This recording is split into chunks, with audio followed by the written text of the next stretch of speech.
I want us to remember what happened that day and be horrified by ourselves.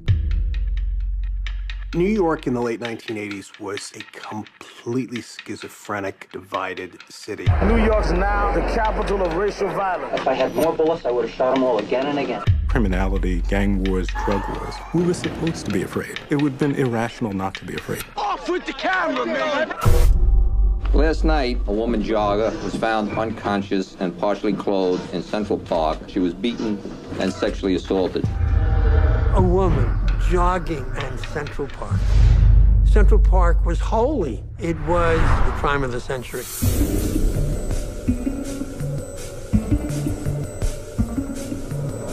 5 youths were arrested at 96th Street, all between 14 and 15 years of age. They got him! You can only imagine the pressure to have this crime solved, and solved quickly. First we was all together, then they started to put us in different rooms separately. What did you do? Who were you with? Who did you come with? The tone was very scary. I felt like they might take us to the back of the precinct and kill us. You're not gonna go home until you give up a story. I told my son, go to the park that night. I feel guilty. I'm telling the guy, I don't know what you're talking about. They're getting a little angry. And they're like, you know you did it, didn't you? He had been interrogated for over 24 hours. That amounts to pressure. These young men were guilty. It was almost unquestioned.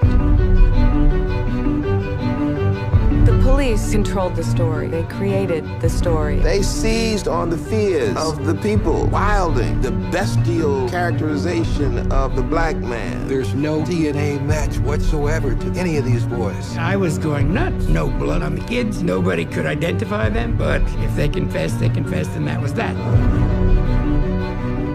A lot of people didn't do their jobs. Reporters, police, prosecutors, defense lawyers. This was institutional protectionism. We falsely convicted them, and we walked away from our crime. This is the ultimate siren that says none of us is safe.